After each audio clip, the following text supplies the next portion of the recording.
gravando. Quê? Tá gravando. Oh. Olá pessoal, tudo bem? Aqui é o professor Marco Aurélio, do IFRO Campus de Paraná.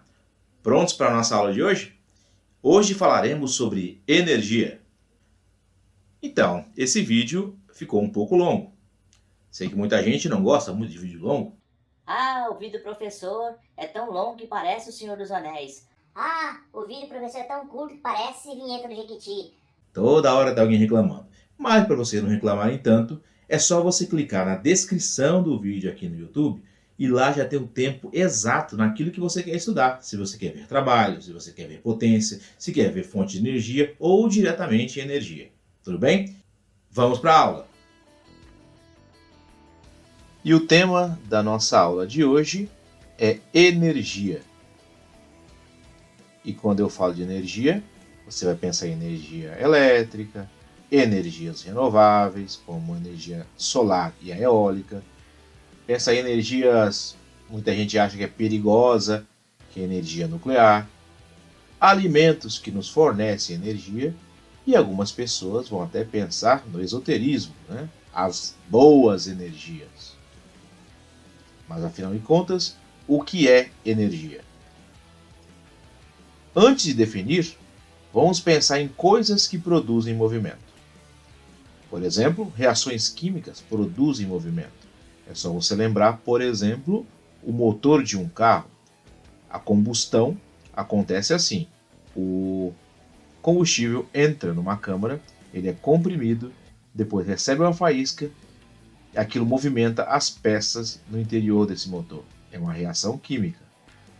A eletricidade também produz movimento. A gravidade também, só você pensar na queda d'água em uma usina, em uma barragem, e o gatinho ali também sob a ação da gravidade. E também coisas que esticam, coisas que podem ser deformadas, como a moça ali puxando um arco e flecha. Tem muitas outras coisas capazes de produzir movimento, você deve se lembrar de algumas. Mas de um modo geral, alguma força tem que ser aplicada nesse corpo e provocar o seu deslocamento. E essa relação entre força e deslocamento, na física nós chamamos de trabalho. Aí você vê, por exemplo, uma pessoa cheia de trabalho remoto para fazer. Só que na física, o significado de trabalho é um pouquinho diferente. Nós já estudamos, por exemplo, que força pode provocar mudanças no movimento. Ela pode acelerar, ela pode frear um corpo e também causar deformações. Para que uma força realize trabalho, ela precisa que haja deslocamento do ponto de aplicação da força. Então tem que movimentar esse objeto, deslocá-lo. E que o componente vetorial da força na direção do deslocamento não seja nulo. Nossa, parece um termo estranho para se entender. Mas vamos lá, vou explicar melhor. Imagine que eu tenho um bloco e eu queira deslocá-lo horizontalmente. Então eu aplico uma força horizontal para isso. Do mesmo jeito que se eu tenho um corpo e quero deslocá-lo verticalmente, eu aplico uma força vertical. Agora vamos pensar em vetores. Olha, eu tenho ali o vetor de deslocamento, então minha força tem que ser na mesma direção e sentido desse deslocamento. Se eu decompor essa força F em F de x e F de y, eu teria o F de x também horizontal, mas teria um F de y vertical, que não realiza trabalho. Ou seja, F de y é nulo. De forma parecida, eu tenho ali um objeto que está sendo movido verticalmente. Então, quem está movendo é o F de y. O F de x, na verdade, nem realiza trabalho nesse caso. Certo? Então, você tem que deslocar a componente vetorial da força na direção do deslocamento não pode ser nula para que realize trabalho. Então, se o meu objetivo é arrastar um objeto, não adianta eu suspendê-lo na minha cabeça, ficar levantando ele. E se eu quero erguer um objeto, não adianta ficar arrastando ele para os outros lugares. Isso não é realizar trabalho na física. Então vamos pensar ali um bloco sendo puxado por uma força constante, formando um ângulo alfa com o deslocamento. Você puxa e você consegue deslocar. Vamos decompor esse F em F de x e F de y. F de x horizontal, F de y vertical. Então note que ali eu tenho um triângulozinho, né? Já vamos entrar nesse mérito. Vamos definir alguns símbolos para o trabalho. Alguns livros usam o W, que é work, e outros livros usam o tau, que é uma letra grega. Eu vou usar o W para já acostumar vocês, porque vocês vão estudar isso em termodinâmica. Então, nesse caso ali, o F de Y não realiza trabalho, porque o objeto está sendo deslocado horizontalmente. Então, só o F de X. Então, o trabalho é força vezes deslocamento. F de X vezes D. Mas quem é F de X? Nós já vimos isso, que F de X é F vezes o cosseno do ângulo alfa. Beleza? Então, nós temos a seguinte equação. Mais ou menos F vezes D vezes o cosseno do ângulo alfa. Agora, por que mais ou menos? Porque existem dois tipos de trabalho. O trabalho motor e o trabalho resistente. O trabalho motor, a força é aplicada no sentido do deslocamento. Ela auxilia o deslocamento. Já o trabalho resistente, a força tem o sentido oposto ao deslocamento. E esse ângulo aí? É o ângulo formado no vetor força e deslocamento. Serve para alguma coisa? Vamos ver. Imagine um menininho que ele quer pegar uma caixa e colocar em cima do armário do quarto dele. Ele vê duas opções. A primeira é ele pegar com a mãozinha dele e levantar a caixa até lá em cima. E a segunda é colocar uma rampa. E ele vai empurrar a caixa até chegar lá em cima. Nos dois casos, o trabalho foi realizado. Certo? O trabalho é o mesmo. Mas o deslocamento no caso 2 é maior, porque a rampa é maior do que em 1. Então a força aplicada no caso 2 tem que ser menor para esse trabalho ser o mesmo. Ou seja, ele fez menos esforço. Por isso que lá no 2 é um pouco mais eficiente, a rampa é mais eficiente. Então, aplicar a força numa rampa é melhor. Então, se você faz um certo ângulo, o seu trabalho sai de maneira mais eficiente. Então, por isso que uma mala, por exemplo, ela tem a alça que ela não é paralela com o solo, forma um ângulo. Você vai empurrar uma mesa, dependendo da angulação, fica mais fácil do que empurrar de maneira paralela ao solo. E aí vemos o gráfico da função cosseno. É só para lembrar aí que o que é cosseno de 0? Vale 1. Cosseno de 90 vale 0. De 180 vale menos 1. 270 vale 0. Certo? Então, se a força for paralela ao deslocamento, olha só, ela pode ter a mesma direção e sentido, formando um ângulo de 0 grau. Como o cosseno de 0 grau é 1, e se ela também for paralela, mas no sentido oposto, eu vou ter 180 graus. O cosseno de 180 é menos 1. Então, se uma força for paralela ao deslocamento, a gente reduz aquela nossa fórmula, já que o cosseno desse ângulo é 1 ou menos 1, a gente reduz para mais ou menos F vezes D. Já reduz a fórmula, não precisa me preocupar com a parte do cosseno do ângulo. O trabalho também pode ser analisado através do gráfico, um gráfico da força pelo deslocamento. Imagine uma força constante, no gráfico está ali de 10 newtons, sendo aplicada num corpo e ele se desloca 4 metros. E também pode ser uma força não constante, olha só, ela parte de uma força 0 até uma força 10, isso a uma distância de 4 metros. Notem que esses dois gráficos projetam uma figura geométrica no eixo D. Essa área da figura é numericamente igual ao trabalho. Esse igual com Nzinho em cima é um símbolo para numericamente igual. Por que numericamente igual? Porque o trabalho tem sua unidade de medida, vamos ver daqui a pouquinho, e aí seria uma outra unidade de medida. Por isso que eu posso dizer que o número é o mesmo. Por exemplo, no gráfico das figurinhas, vamos ter o que ali? O primeiro gráfico é um retângulo, É um retângulo de base 4 e altura 10. Como é que calcula a área de um retângulo? Base vezes altura. Ou seja, 4 vezes 10 me dá uma área de 40. Portanto, o meu trabalho é de 40J. O que é esse J? Já já eu falo sobre ele para vocês. É a unidade de medida do trabalho. Agora, o outro também. A figura do gráfico é um triângulo de base 4 e altura 10. Triângulo é base vezes altura dividido por 2 a área. Então, 4 vezes 10 dividido por 2, 4 vezes 10, 40, dividido por 2, dá 20 joules. em homenagem ao grande James Prescott Joule, um grande cientista e físico industrial inglês que fez estudos importantíssimos sobre energia. Outra forma de analisar o trabalho é pensar nele como a medida de transformações de energia. Energia de novo, né? Mas o que é isso? Calma, papai, calma que daqui a pouco a gente chega lá.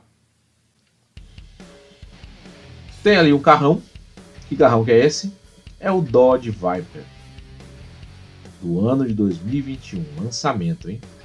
O Dodge Viper vai de 0 a 100 km por hora em 3,4 segundos, chegando a uma velocidade máxima de até 331 km por hora. Precinho dele? R$ 972 mil. Concorrente dele, quem é? O nosso Celtinha Rosa, ano 2002. Ele vai de 0 a 100? Não vai, nem chega a isso. Pois sua velocidade máxima é 82 km por hora na descida. O preço dele é bem em conta. Você leva ele por R$ 1.800 e vai assumir o boleto 36 parcelas de R$ 160. E aconteceu uma coisinha chata. Tudo bem, cada um paga o seu, mas qual carro é o mais potente? Alguém vai dizer que nesse caso é o Celtinha Rosa porque bateu no Dodge Viper. Mas vamos lá, vamos entender o que é esse termo potente. Refere-se à potência. E aí eu vou dar minha receita da minha família, que minhas filhas adoram vitamina de abacate cremosona. Não é só uma vitamina de abacate, tem que ser cremosona. É um abacate grande, sem miséria. 500 ml de leite, quase congelando. Coloca no congelador, deixa algumas horas. Quando estiver quase completamente congelado, se retira. Aqui em casa a gente só coloca 4 colheres de açúcar. A gente gosta mais doce, pode colocar mais também se quiser. Você vai bater tudo no liquidificador até obter uma massa homogênea e sirva em seguida. Pronto, ele fica bem cremoso, quase um sorvete de abacate. Eu tinha um liquidificador da marca X. Ele demorava 2 minutos para bater a minha vitamina. Antes ele engasgava, até que ele ia. Eu, cansado de sofrer com ele, comprei um outro liquidificador agora da marca Y. Ele demorava só 48 segundos para bater a minha vitamina. Comparando com o outro, percebi que o primeiro tinha 400 de potência. 400 alguma coisa, 400 W de potência. Já eu explico esse W. E o outro tinha 1000 W, ou seja, 2,5 vezes mais potência do que o primeiro. Que conclusões chegamos desses carinhas? A força dos dois liquidificadores realizam o mesmo trabalho, mas o liquidificador da marca Y leva menos tempo para isso. Portanto, dizemos que ele é mais potente que o da marca X. Então o trabalho realizado é o mesmo, fazer a minha vitamina de abacate cremosona. Mas um deles faz isso em menos tempo. Esse é o mais potente. Então potência é a quantidade de trabalho realizado pelo intervalo de tempo. Potência, P, é igual trabalho, W, dividido pelo intervalo de tempo, ΔT. Como é que se mede potência? Em watts, ou watts, quem acha mais chique o inglês, em homenagem a James Watt, um inglês matemático e engenheiro que ficou muito famoso, né, pelas suas máquinas a vapor. 1 watt representa o trabalho de 1 joule realizado em 1 segundo. Então, 1 joule por segundo corresponde a 1 watt. Você já deve ter ouvido falar dos múltiplos de watts. Por exemplo, quilowatt é o nosso sofrimento aqui em Rondônia, né? O quilowatt-hora, tão caro, né? Então, o quilowatt corresponde a 1000 watts. E também ouvimos falar de megawatts também, de potência, por exemplo, nas rádios. 1 megawatt corresponde a 1 milhão de watts. Outras unidades de potência, nos Estados Unidos, eles usam o HP, horsepower. 1 HP corresponde a 750 watts. Curiosidades. Primeira delas, Anúncio de ar-condicionado. Ar-condicionado da marca tal, 9.000 BTUs. Ar-condicionado da marca tal, 12.000 BTUs. O que significa esse BTU nos aparelhos de ar-condicionado?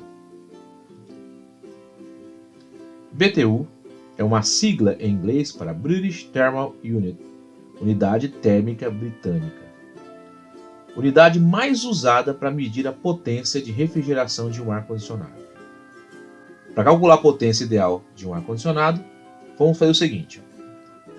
Você pega 600 BTU por metro quadrado, soma com 600 BTU por pessoa que geralmente ficam nesse ambiente. Soma depois mais 600 BTU para cada aparelho que seja uma fonte de calor. E por acaso, se o ambiente estiver exposto diretamente à luz solar, tem que somar mais 800 BTU.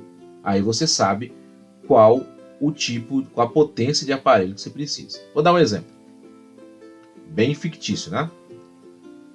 O senhor Julius vai colocar um ar-condicionado no quarto de seus filhos Chris e Drew.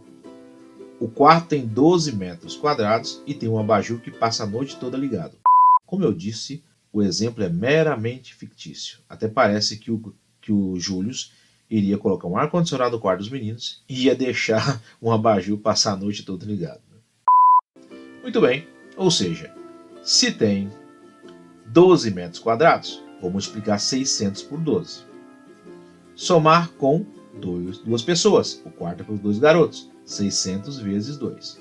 Somar agora com 600 vezes 1, porque tem um abajur que passa a noite toda ligado. Não falou se está diretamente à luz solar, então vou fazer o cálculo disso aqui mesmo. Então 600 vezes 12 dá 7.200, 600 vezes 2 dá 1.200 e 600 vezes 1, 600, somando tudo dá 9.000 BTUs. O que significa isso? Significa que o Julius, se ele quiser economizar, não precisa comprar um ar-condicionado muito caro. Se ele quiser economizar, se quiser ter um bom desconto, basta comprar um ar-condicionado de 9.000 BTUs. Ou, de repente, seguir a regra de Julius. Se não comprar nada, o desconto é maior.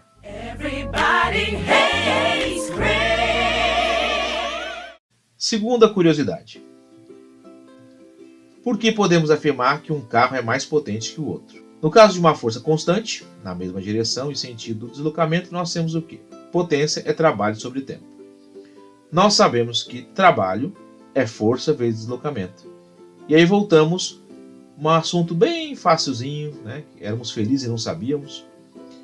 Distância sobre tempo. O que é distância sobre tempo? Nada mais é do que velocidade. Essa é também chamada a fórmula da potência instantânea, tá? Mas aí pra gente fica apenas como curiosidade. Sim, podemos afirmar que se um carro é mais veloz que outro, logo ele é mais potente. Lembra do meu novo liquidificador de potência de 1.000 watts? Ele recebe uma quantidade de energia necessária para o seu funcionamento. Isso chama-se potência total. Apenas parte da energia recebida pelo aparelho é convertida em trabalho. Isso se chama potência útil. O restante é desperdiçada, ou seja, não atende à finalidade da máquina. Isso é a potência dissipada. Geralmente calor faz isso, som faz isso. Tem coisa que é muito barulhento, esquenta muito, mas não transforma nada em trabalho.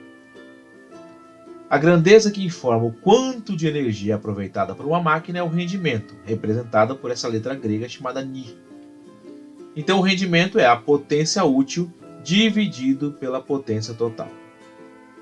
Como isso vai dar geralmente um número menor que 1, a gente multiplica por 100 para obter o valor em porcentagem. Olha só, isso aqui é um esquema muito usado na termodinâmica.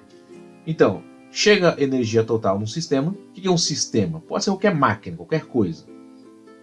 Chega energia num sistema, parte dessa energia é transformada em trabalho e parte se perde. Como eu disse, geralmente calor, som, é dissipação de energia. Ou seja, potência está diretamente associada à energia. E o que é energia? Calma, sem desespero. Finalmente chegou o momento de nós definirmos o que é energia. Energia. O que é isso? Vamos à definição do que é energia. Vou pedir ajuda para grandes autores de livro para definirem o que é energia. Vou começar pelo Hewitt, autor de uma obra fantástica chamada Física Conceitual. Ele fala assim: a matéria é o conteúdo do que podemos ver, cheirar e tocar. Ela possui massa e ocupa espaço. Energia, por outro lado, é abstrata. Não me ajudou nada, né, Hewitt? Vamos ver outro. Quem for fazer física ou qualquer outra engenharia provavelmente vai estudar com esse livro. É um dos mais famosos livros básicos, né, de física para o nível superior. É o famoso Halliday. A gente meio que ignora os outros autores, chama de Halliday mesmo, né? O termo energia é tão amplo que é difícil pensar em uma definição concisa. Poxa vida, Halliday não me ajudou quase nada, né? Vamos ver o grande Richard Feynman, físico muito famoso. Diz assim: é importante perceber que na física atual ignoramos o que é energia. Não temos um quadro de que a energia vem em pequenas gotas de magnitude definida. Não é assim. Então vamos apelar? Vamos pegar um dicionário. Sim. Isaac Hodit criou o dicionário de física WISE, onde tem vários e vários termos de física com suas definições. Aí fala assim: quantidade abstrata, já começa complicado, né? Quantidade abstrata que pode ser definida como uma capacidade de um sistema físico, um corpo ou uma substância tem de realizar trabalho. Ah, beleza, então é isso. Entretanto, é importante observar que nem toda a energia de um sistema físico se encontra numa forma capaz de realizar trabalho. Afinal de contas, que é energia então, se esses caras, grandes autores de livro, não conseguem definir o que é energia? Olha, não importa muito. O importante é que a energia não pode ser criada e não pode ser destruída, apenas transformada. Então é isso que nós temos que entender de energia. Toda energia ela é fruto de uma transformação, ela não vem do nada. Eu posso até falar para vocês tipos de energia, como energia mecânica, energia do movimento, energia química, como pilhas e baterias ou combustão, energia térmica, por exemplo, o produto de uma combustão vai gerar calor, então energia térmica, energia elétrica, a gente precisa tanto dela, a sonora e a luminosa. Exemplos de energia, exemplo de tipos de energia, tem muitos outros. Eu posso também falar de fonte de energia, por exemplo, uma usina hidrelétrica, uma usina termoelétrica, uma usina nuclear, placas fotovoltaicas para energia solar ou geradores eólicos. O interessante é o seguinte: mostro para vocês aqui vários físicos, vários cientistas do passado. Eu quis ressaltar Ørsted, Lenz, Faraday, Weber e Tesla. Todos eles de alguma forma contribuíram para a indução eletromagnética. Basicamente, o que é a indução eletromagnética? Imagine uma bobina. O que é uma bobina? Vários fios, né, enrolados. Essa bobina é inserida num campo magnético, pode ser ímãs potentes, né? E lá dentro ela é agitada de alguma forma, de alguma forma está em movimento. O mais comum é que ela gire. Quando isso acontece, há uma indução de uma corrente elétrica. O que é indução? Surge uma corrente elétrica. Não vem do nada, mas surge uma corrente elétrica. No terceiro ano, vocês vão estudar isso com mais calma. Certo? Então essa corrente elétrica é gerada pelo movimento dessa bobina quando está inserida num campo magnético. Isso é revolucionário, porque isso permitiu que a gente tivesse energia elétrica nas nossas casas. Certo? Então, basicamente, com exceção da solar, né? Todas as outras fontes de energia, elas precisam que alguma coisa gire essa bobina. Alguma força, algum tipo de uma outra energia vai girar essa bobina. Porque, para que assim nós tenhamos a corrente elétrica e tenhamos energia elétrica. Por exemplo, uma usina hidrelétrica. Como é que faz uma hidrelétrica? Represa um rio, essa água está guardada a uma certa altura. Quando abre as comportas, essa água sai com muita força e com muita velocidade, e isso gira uma turbina. Então a queda d'água faz com que a turbina gire. Girando essa turbina, nós temos a transformação dessa energia que é mecânica em energia elétrica. Utiliza água, uma fonte limpa e renovável, não emite dióxido de carbono, usa tecnologia de fácil acesso e o custo de geração de energia elétrica é relativamente baixo. Tudo bem, para a gente é caro pra caramba, mas em relação às outras é barato. Então essa é uma das vantagens da hidrelétrica. Mas é claro, tem suas desvantagens. Tem grandes impactos ambientais e sociais. Por exemplo, a região onde se instala fica inundada, então tem que realocar a comunidade ribeirinha, tem que desmatar. Também com isso, espécies de animais da região acabam morrendo ou tendo que ir para outro lugar. E claro, alterar o curso do rio. E na época das secas, aumenta bastante a tarifa de energia elétrica. E a termoelétrica? Vamos queimar alguma coisa. Pode ser carvão, pode ser gás, pode ser óleo diesel. Algum tipo de combustível tem que ser queimado para gerar calor. Esse calor vai ferver uma caldeira cheia de água. Essa água em formato de vapor é que vai girar a turbina. Girando a turbina, nós temos a indústria eletromagnética, então nós temos a energia elétrica sendo produzida. Então nós temos ali a energia térmica, que depois se transforma em mecânica, e a mecânica se transforma em elétrica. Quais as vantagens da termoelétrica? São acessíveis e fáceis de construir, bem mais do que as hidrelétricas. Elas podem ser construídas perto da cidade, então não precisa de um rio para construí-la. Então, se ela pode ser construída mais perto da cidade, economiza com as linhas de transmissão. E não depende de fator climático. Não choveu, não tem problema, a termoelétrica funciona. Mas a desvantagem é muito grande. Libera muito gás poluente. E o custo de geração de energia é muito alto, pois depende do valor dos combustíveis utilizados. Energia nuclear. Tem gente que vê isso aqui e fica com medo, né? Calma lá. Primeiro vamos entender. Existe um processo chamado fissão nuclear. O que é essa fissão nuclear? No núcleo do átomo temos prótons e nêutrons. Prótons são cargas positivas. E aí tem uma força que mantém um monte de carga positiva juntas, quando o normal é elas se repelirem. E cargas de sinais iguais se repelem. Então essa força que mantém eles juntos ali é chamada força nuclear forte, ou interação nuclear forte. Se de alguma forma conseguir quebrar essa força nuclear, há uma liberação gigantesca de energia. É o processo de fissão nuclear. Não confundir com fusão nuclear. Fusão é quando os núcleos se juntam. Fissão é quando se quebra esse núcleo. Então a liberação de energia é muito grande. E isso poderia fazer, por exemplo, ferver uma caldeira.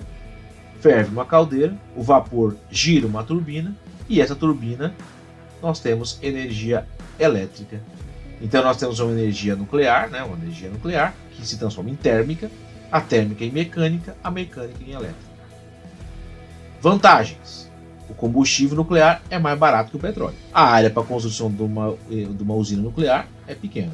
Não emite gás poluente. Essa fumacinha que vocês estão vendo na imagem, isso aí é vapor de água. É uma fonte de energia segura, por mais que vocês vejam já aconteceu acidente, aconteceu, mas é segura. Não depende de fator climático. Choveu, fez sol, não importa. E ela produz muita energia. É a maior fonte de energia que existe. Porém, tem o famoso lixo radioativo. Onde vai estocar aqueles barris com dejetos radioativos? A água não é radioativa, tá? Ela apenas serve para resfriar o processo. E para isso, ela é aquecida. Só que não pode liberar direto nos rios, porque senão vai matar a vida nos rios, que aumenta consideravelmente a temperatura dos rios. Tá? Então, aí é um problema sério de resfriar essa água antes de devolvê-la para a natureza. O combustível nuclear não é uma fonte de energia inesgotável, né? Porque o urânio, ou às vezes plutônio, não é uma fonte renovável, vai acabar um dia. E ainda que pequeno, há risco de acidente. Tá? Já ouvi falar de Chernobyl e de Fukushima no Japão. E a tecnologia é cara. Todo mundo que detém o conhecimento, nem o equipamento para a produção. Agora falamos de energia sustentável, né? Energia eólica, por exemplo. O que gira a turbina? Vento. Vai girar a turbina, vai girar lá dentro uma bobina, e aí eu tenho a produção de energia elétrica. Se você quer saber mais, embarcar numa aventura emocionante, eu recomendo O Menino que Descobriu o Vento. O filme conta a história real de um garoto chamado William Kankiwamba. Ele é do Malawi, que a vila dele estava numa miséria, sem água, e ele conseguiu, né, usando um dínamo, construir, né, um pequeno gerador eólico para alimentar a vila dele. É muito interessante, história real. Recomendo assistir quem não viu ainda. Com a vantagem da energia eólica, é inesgotável. Vai ter vento, então temos energia. Não é poluente. Os geradores precisam de pouca manutenção e você pode instalar em vários lugares, como em região litorânea ou até lugar onde tem agricultura, que não atrapalha em nada. Porém, é caro e é barulhento, além de mudar a paisagem ao redor, né? O impacto visual. Agora, se não tiver vento, não tem energia, né? Tem essa desvantagem. E a solar é diferentona. A energia solar, ela não funciona girando nada. Então, usa-se uma célula chamada fotovoltaica. É um efeito fotovoltaico, que muita gente confunde com efeito fotoelétrico, é um pouco diferente. Para entender de forma fácil, essa luz solar é absorvida nas células solares, né, que são chamadas de fotovoltaicas.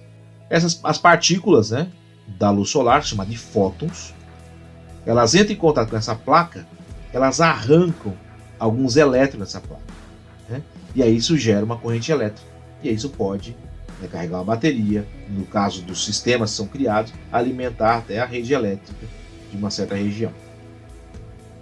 O que é ponto positivo da energia solar? É inesgotável, né? O Sol tem ainda muitos milhões de anos de vida. Então, enquanto isso, estamos usando. Não é poluente, é silencioso, ocupa pouco espaço. E antigamente você tinha que vender os 2 rins para você poder ter energia solar. Hoje em dia, vendendo um já é suficiente. E tem pouca necessidade de manutenção. Pontos negativos, como eu disse, tem que vender um rim ainda para você ter a energia solar. Ainda é caro, relativamente caro. Claro que todo mundo diz que com o tempo isso compensa, né? Mas ainda para adquirir é um pouco caro. Depende do clima. Tem sol? Tem energia. Não tem sol? Não tem energia. E a baixa eficiência energética se comparado com outras formas de energia. Vamos dizer o que é energia mecânica. Primeiro vamos separar. Quem compõe a energia mecânica? A cinética e a potencial, que vou definir daqui a pouco cada uma delas.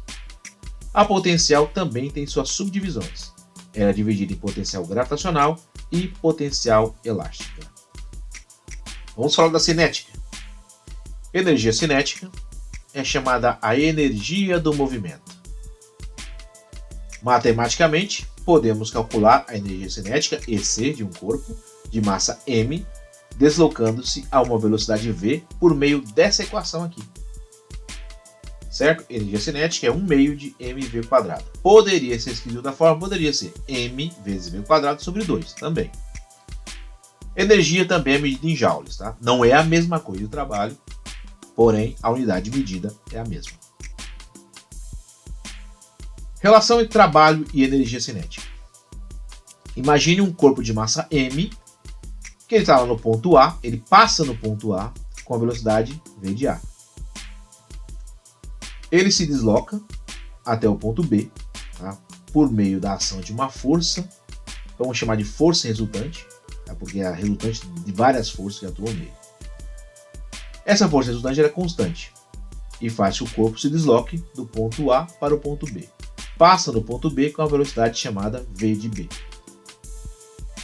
A força resultante tem o mesmo sentido de deslocamento, logo o ângulo alfa é zero. Então a equação para ele seria só F vezes D, né? Trabalho igual a F vezes D. Ou seja, essa força realizou um trabalho que pode ser analisado matematicamente. Então calma, tome um copo de água, que agora vamos mostrar um pouquinho de matemática. Vamos lá, sabemos que trabalho é força vezes deslocamento, vezes o cosseno do ângulo. Só que já sabemos que esse ângulo é zero, porque tem a mesma direção e sentido do deslocamento. Então, trabalho é força vezes deslocamento. Essa força é a resultante, tá? Porque tem várias forças atuando nele, vamos observar a resultante.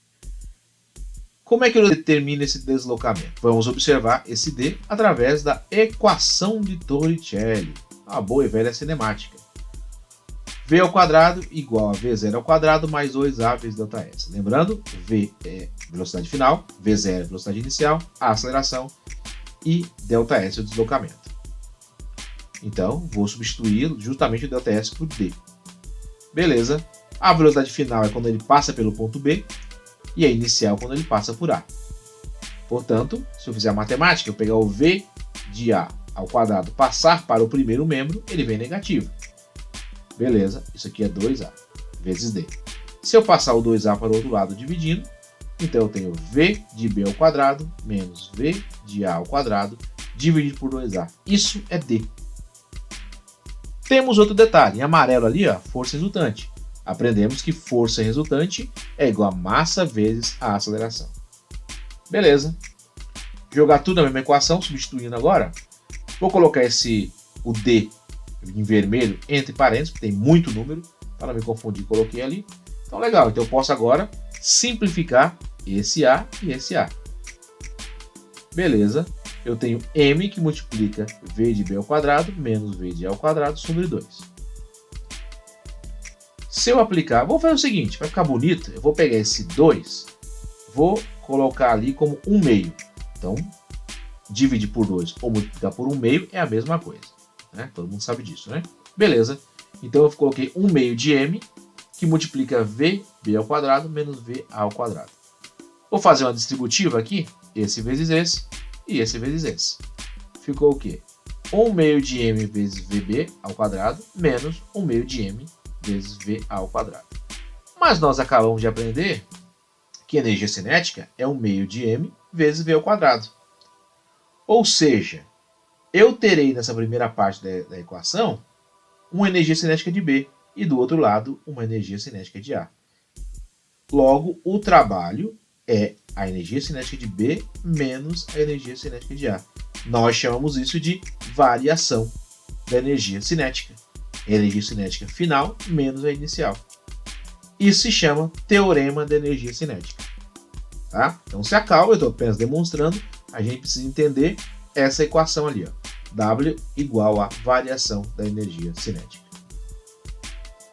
E o que é energia potencial? Lembra quando nós estudamos lá as coisas que produzem movimento? Nós vimos que antes dos corpos entrar em movimento, essa energia estava em algum lugar. Ela estava armazenada de alguma forma. É o que chamamos de energia potencial. Ela pode ser do tipo gravitacional. Ela resulta da posição de um corpo posicionado a uma certa altura sob a ação da atração gravitacional. Então, quais são os fatores? Vou agora brincar com o gato. Físicos adoram brincar com o gato. Schrödinger que o diga. O primeiro fator é a altura. Então eu tenho um gatinho, ele está ali de boa, aí alguém vai lá e pega uma maçã, posiciona a maçã a 1 metro da cabeça do gatinho e solta. Vai bater o galo, vai assustar e vai sair correndo. Agora, se por acaso soltar uma maçã a 4 metros de altura na cabeça do gato, outro fator é a massa. Novamente, nosso gatinho está ali com a maçã a 3 metros de altura da sua cabeça. E alguém solta essa maçã. Outra pessoa prefere fazer o seguinte: uma melancia a 3 metros. Claro que o impacto da melancia seria muito mais catastrófico do que o impacto da maçã, porque a melancia tem muito mais massa do que a maçã. Então esse é um fator que temos que considerar. Por último, a aceleração da gravidade. O nosso gatinho está na Terra, aonde cai a maçã a 3 metros de altura da sua cabeça. Lembrando que a gravidade da Terra é 9,81 metros por segundo ao quadrado. Por algum motivo, não me pergunte por que, esse gato foi para a Lua. Está até com o capacetezinho ali, ó, da Lua. E aí, alguém solta uma maçã a uma altura de 3 metros na cabeça do gato. Só que na Lua, a aceleração da gravidade é 1,62. Essa maçã vai descer bem devagar. Quando chegar, nem faz cócega no gato, nem embaça o capacete dele. Então esses são os 3 fatores para a energia potencial gravitacional: massa, altura e aceleração da gravidade. Então podemos até definir matematicamente a energia potencial gravitacional, EPG, como M vezes G vezes H, já que tudo é diretamente proporcional, né? Massa vezes gravidade vezes altura. Mais uma equação para você anotar aí. A energia potencial elástica é quando você deforma materiais, o arco e flecha, o amortecedor de um carro. Lembra da força elástica, lei de Hooke? Tava lá uma mola, se pendurava um corpo nessa mola, esticava essa mola, e aí concluiu-se que a força elástica é K vezes X. A força elástica é medida em newtons. Esse K chama-se constante elástica, é newtons por metro, sua unidade de medida. E o X é a deformação, o quanto você esticou ou comprimiu esse corpo elástico, mola, borracha, etc. Então vamos pensar o seguinte, já que a força elástica é daquele jeito, o trabalho de uma força elástica, ao deformar um corpo elástico, pode ser observado nesse gráfico. Então está ali, força elástica em função da deformação. Notem que ali nós temos uma área formada. Sabemos que o trabalho é numericamente igual à área. Logo, isso é um triângulo. Base vezes a altura dividido por 2. A base é x, a altura é a força elástica. Então, x vezes a força elástica dividido por 2. Sabemos que a força elástica é K vezes x. Então eu tenho a equação que é x vezes K vezes x. X vezes x, x ao quadrado. Então aí pronto, eu tenho o trabalho da força elástica. Se todo esse trabalho ficar armazenado nesse corpo elástico, eu tenho a energia potencial elástica.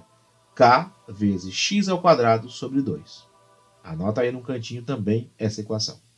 Um momento incrível. O princípio da conservação da energia. Como já vimos anteriormente, a energia não pode ser criada nem destruída, apenas transformada. E agora vamos com calma, porque você está diante de um dos alicerces da ciência. A energia não pode ser criada nem destruída, apenas transformada. Aí tem sempre aquele povo que faz aquela história, né? Fez o trabalho? Posso copiar? Tá, mas faz igual. A energia não pode ser criada nem destruída, apenas transformada. Na natureza, nada se cria, nada se perde, tudo se transforma.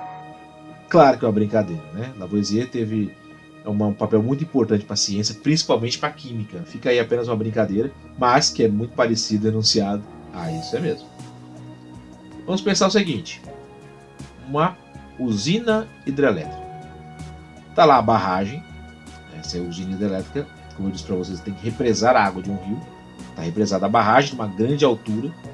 Essa água armazenada, uma grande quantidade de massa dessa água, a uma certa altura, tem energia potencial gravitacional armazenada ali. Quando abre as comportas, essa energia potencial gravitacional se transforma em energia cinética. Vai lá, gira a turbina, etc. Eu tenho energia elétrica. Essa energia elétrica chega até a minha casa. Ok, chegou até a casa de vocês também. Ela pode servir para iluminar a minha casa. Então eu tenho a transformação de elétrica em luminosa. Ela pode servir para aquecer o ferro e passar roupa. Então eu tenho energia térmica. Ela pode me ajudar aí a ouvir meu sonzinho. Então energia sonora.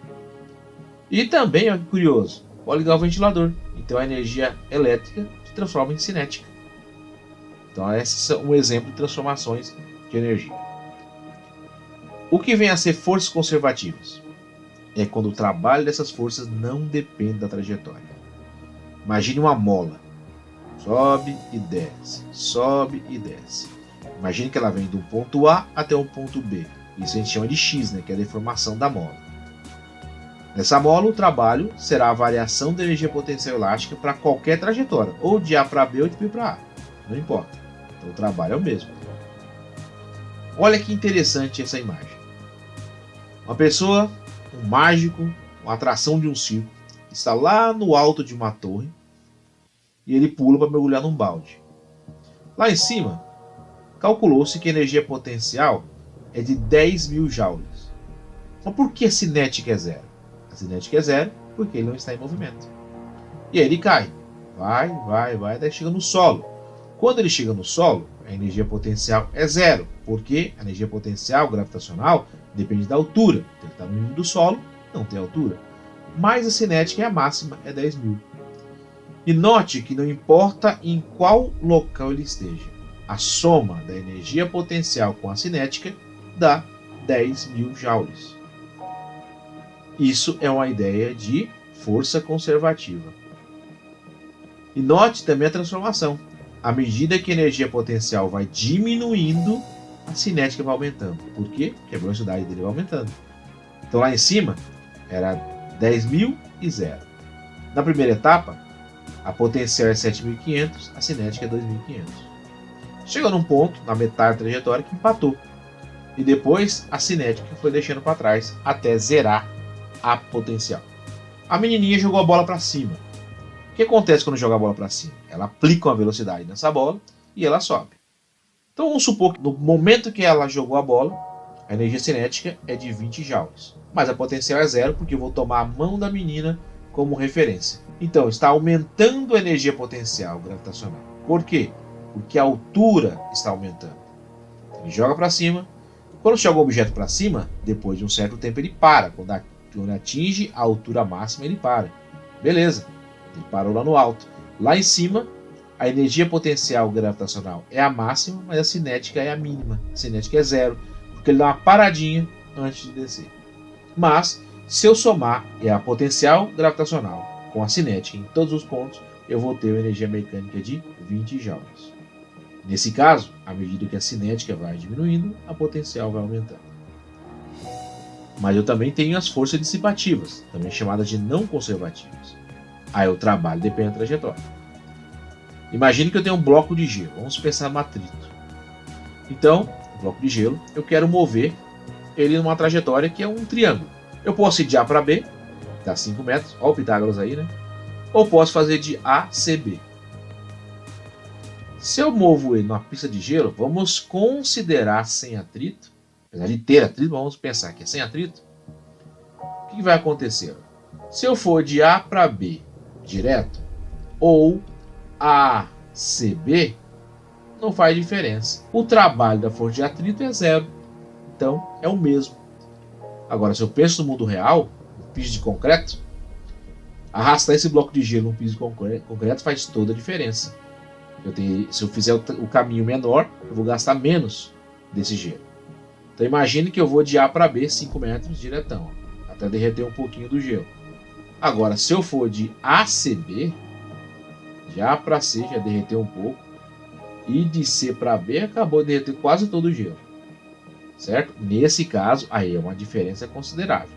Então no piso de concreto, o trabalho da força de atrito é diferente em cada percurso. Ou seja, no piso de concreto, o trabalho da força de atrito é diferente em cada percurso. Logo, depende da trajetória. Ó, força dissipativa ou não conservativa, vamos olhar o menininho aqui no escorrega. Então, vamos supor que lá em cima tem 600 joules de energia potencial, porque a cinética é zero, porque ele está parado. Aí o menininho desce o escorregador.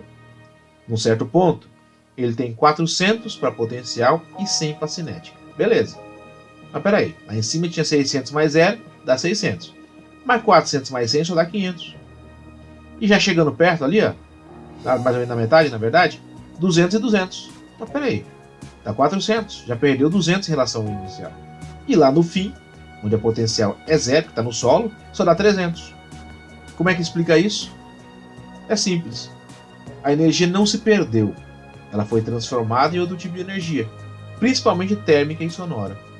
É a característica principal de um sistema dissipativo. A energia mecânica se transforma em outro tipo de energia. Olha essa historinha do grande físico Richard Feynman, no seu livro Física em 12 Lições Fáceis e Não Tão Fáceis. Ele contou a história de Denis o Pimentinha. Talvez vocês não tenham essa referência. É um desenho da minha infância e um personagem em quadrinhos do tempo do Feynman. Então, o Denis ele tinha um brinquedo favorito. Eram 28 cubos. Desse que não dá para cortar, sabe? Ele é praticamente indestrutível. O que acontece? A mãe do Denis, a senhora Mitchell, todo dia, ela fazia o seguinte. Ó. No começo do dia, ela ia lá, pegava os brinquedos, colocava no quarto. Ele tinha um quarto de brincadeira. Colocava lá. O Denis brincava no quartinho de brinquedos. Os 28 cubos. No final do dia, ela recolhia e guardava os mesmos 28 cubos. Um dia, porém, o que aconteceu? A mãe do Denis notou que estava faltando um desses blocos no final do dia. Meu Deus do céu, cadê o brinquedo? Ela percebeu que tinha um tapete e o bloco estava debaixo do tapete. Então, problema resolvido. Pronto, a coleção do Denis está pronta. No outro dia, ela notou que tinha 30 blocos. Ela pensou, de onde é que vieram esses dois blocos? Ficou naquela dúvida. Aí ela notou que o Juca veio brincar com o Denis. Ah, então agora é fácil entender. Esses bloquinhos são do Juca. Ela foi e devolveu para ele. Pronto, resolvido, guardou os brinquedos do Denis. Mas um dia a coisa se complicou. Ela foi guardar os brinquedos e percebeu que faltavam 4 peças. Cadê essas 4 peças? Procurou debaixo do tapete, nada. Procurou em vários lugares, não tinha nada. E ela viu uma caixa. Dennis the Hero. Ela falou assim, poxa, deve estar aqui dentro. A caixa estava fechadinha com fita, inclusive. Aí o Dennis falou, não, mãe, não abre não. Isso não é uma caixa não, isso é uma arca. Né? E só pode ser aberto no de lua cheia por um herói lendário, somente eu. Né? Um tesouro está aí dentro, só eu posso abrir. A mãe dele, oh meu Deus do céu, e agora? Tá bom, a mãe não abriu, para não estragar a brincadeira do Dennis. Ela ficou pensando, como é que eu vou ter certeza que lá dentro estão guardadas as 4 peças que estão faltando? Então, ela simplesmente fez o seguinte, ó. Ela pegou uma balança, ela tinha várias caixas iguais àquela, e pegou uma caixa dessas e pesou. Essa caixa dava 120 gramas. Ela foi lá, pegou uma pecinha e viu que cada bloco pesava 80 gramas. Então ela pensou o seguinte, ó, olha só, cada vez que ela quer saber se tem alguma peça lá dentro da arca do herói, ela agiu assim, ó. Ela pegava a caixa do Dennis e pesava. Subtraía 120, porque é o valor, que é a massa, né, da caixa, e dividia esse resultado por 80. Por que ela fazia isso? Bom, se ela dividia por 80, significava que estabelecia uma relação entre o que tinha dentro da caixa com os blocos. Se a divisão não fosse exata, ela tinha certeza que mais alguma coisa estava lá dentro da caixa que não fosse os blocos do Dennis. Então essa divisão tinha que dar certinho por 80. Então notem que foi um pouco mais complexo isso daí, né? Então, quando ela fez a primeira vez, ela pesou a arca e anotou 440 gramas. Subtraiu 120, deu 320, e esse valor ela dividiu por 80. Pronto, deu 4. Ela descobriu que eram os 4 cubos do Dennis realmente estavam dentro da caixa. Então, o grande Richard Feynman, ele quis te levar a entender o seguinte: parte dessa energia pode sair do sistema, mas não desaparecer por completo. Então, igual sumiu uma pecinha do Dennis. Estava onde? Embaixo do tapete. Então, desaparecer por completo não. Ela foi movida para outro lugar. No caso, a energia transformada em outro. Outra forma de energia pode entrar no sistema, mas não significa que veio do nada. As pecinhas do Juca. As 2 pecinhas que apareceram. E quanto maior a complexidade do fenômeno observado, mais difícil é o cálculo das transformações. Certo? Mas concluímos no final que a energia não pode ser criada e destruída, apenas transformada. E como é que eu calculo essa energia mecânica? A energia mecânica de um sistema é a soma das energias potenciais com a cinética. Assim, a energia mecânica é a potencial mais a cinética. Se o sistema for conservativo, ou seja, sem atrito, a energia mecânica é constante. Então, a variação dessa energia vai dar 0.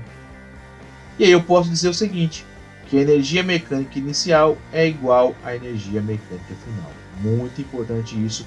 Nós vamos ver no outro vídeo de resolução de exercício. Você vai ver o quanto é importante essa informação. Agora, se o sistema for dissipativo, aí tem atrito. Então, a variação da energia mecânica não é 0. Então, como é que eu calculo isso? O que está dissipando? O trabalho da força de atrito. Então, a variação da energia mecânica é igual ao trabalho da força de atrito. Vou me despedindo enquanto vocês veem alguma das referências que eu coloquei. Até a próxima. E tchau e bons estudos.